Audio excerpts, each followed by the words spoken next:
Hi guys, welcome back to Desi crime pod. I am your host Safa. आज की कहानी है एक ऐसी ब्राइट और एम्बिशियस लड़की की जो अपने सपने पूरे करने के लिए पूरी मेहनत कर रही थी, लेकिन एक दिन एक फोन कॉल ने उसकी जिंदगी को एक ऐसी नाइटमेयर में बदल दिया जिसकी किसी ने भी कल्पना नहीं की थी। क्या थी सृष्टा?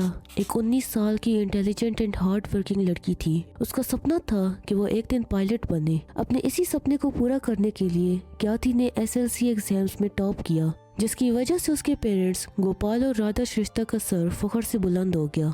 उसकी फैमिली ने उसके ब्राइट फ्यूचर के लिए एक बड़ा डिसीजन लिया।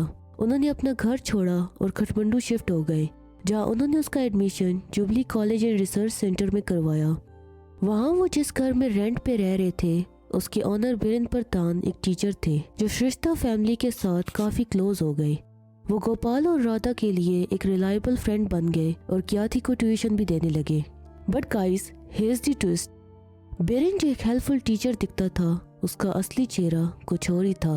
वो गैम्बलिंग का शौकीन था और उसकी यही एडिक्शन उसकी लाइफ को फाइनेंशियल क्राइसिस तक ले गई। उसके ऊपर इतना ज्यादा डेट हो गया था कि उसको अपना घर बेचना पड़ा और वो किसी भी तरीके से पैसा कमाना चाहता था। 5 जून 2009 क्याथी की लाइफ का सबसे बुरा दिन बन गया। उस दिन सुबह क्याथी को एक रैंडम फोन कॉल आई। एक औरत ने क्लेम किया कि वो एक पॉपुलर मैगजीन की रिप्रेजेंटेटिव है। उसने क्याथी को बताया कि उसने एक बड़ा प्राइज जीता है, 20,000 रुपए कैश और फोकरा के लिए एक all expenses paid trip. Kathy obviously excited थी। उसने ये एक्साइटमेंट अपनी माँ के साथ शेयर की और फिर शाम को एक नेबर के साथ पुतली सड़क चली गई ताकि अपना प्राइज ले सके। दिन रात में बदल गया, लेकिन क्याथी वापस नहीं आई। जब रात हो गई और क्याथी घर नहीं पहुंची तो राधा और गोपाल का टेंशन बढ़ता गया। फिर उन्हें एक कॉल रिसीव हुआ। कॉल पे किसी ने कहा, तुम्हारी बेटी को हमने किडनैप कर लिया है। अगर उसे जिंदा देखना चाहते हो तो 10 लाख रुपए ला कर दो। किडनैपर्स ने सृष्टा फैमिली को इंस्ट्रक्शंस दिए कि पैसे कहाँ लेकर आने हैं। पहले उन्होंने कहा कि पैसे बुटवाल लेकर आओ, फिर जगह बदल कर चिटवान और फिर सनौली कर दी गई। हर बार उन्होंने लोकेशन चेंज की, लेकिन क्याथी की कोई खबर नहीं दी। फाइनली किडनैपर्स ने कहा कि पैसे ककरबिट्टा में लेकर आओ। राधा अपने सर्वेंट राम के साथ कैश लेकर ककरबिट्टा गई। उन्होंने पैसे किडनैपर्स को दिए, लेकिन इसी दौरान किडनैपर्स ने उन्हें भी किडनैप करने की कोशिश की।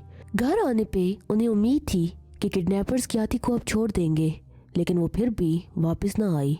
राधा को एक बात का शक था कि जिस शख्स को उन्होंने पैसे दिए हैं वो उनका ट्रस्टेड फ्रेंड बीरेन प्रधान ही था। यह शक तब कंफर्म हुआ जब पुलिस ने बीरेन को अरेस्ट किया और उसने कन्फेस कर लिया कि उसी ने क्याथी को किडनैप किया था और फिर उसका मर्डर कर दिया। पुलिस इन्वेस्टिगेशन के अकॉर्डिंग बीरेन ने क्याथी को अपने अपार्टमेंट बुलाया, जहां उसने उसे एक स्पाइक ड्रिंक दी। जब क्याथी बेहोश हो गई तो बीरेन ने एक आयरन रॉड से उसके सर पे वार करके उसे मार दिया। इसके बाद बीरेन और उसकी पार्टनर मरीना शकिया ने क्याथी की बॉडी के पीसेस कर दिए और उन्हें अलग अलग लोकेशंस पर डिस्पोज कर दिया। क्याथी की बॉडी के पीसेस पुलिस को अलग अलग जगह से मिले। उसका धड़ सिंबू ललितपुर में, जबकि उसका सर गोदावरी के जंगल में मिला। यह डिस्कवरी एक नेशन वाइड शॉक थी और लोग बीरेन और मरीना के लिए स्ट्रिक्ट पनिशमेंट की डिमांड करने लगे। फाइनली कोर्ट ने बीरेन को 39 साल और मरीना शकिया को 34 साल की कैद की सजा सुनाई। मरीना का कहना था कि बीरेन उसका टीचर था और वो उसे ब्लैकमेल कर रहा था, लेकिन कोर्ट ने उसका आर्ग्यूमेंट रिजेक्ट कर दिया। यह सजा क्याथी के पेरेंट्स के लिए एक तरह का क्लोजर था, लेकिन उनका लॉस कभी भी रिकवर नहीं हो सकता। गाइस, ये स्टोरी एक रिमाइंडर है कि दुनिया में कभी कभी सबसे ज्यादा ट्रस्टेड इंसान भी सबसे बड़ा दुश्मन बन जाता है। क्याथी के साथ जो हुआ वो किसी के साथ नहीं होना चाहिए। So please be cautious, stay safe और किसी भी सस्पिशियस कॉल को लाइटली मत लो।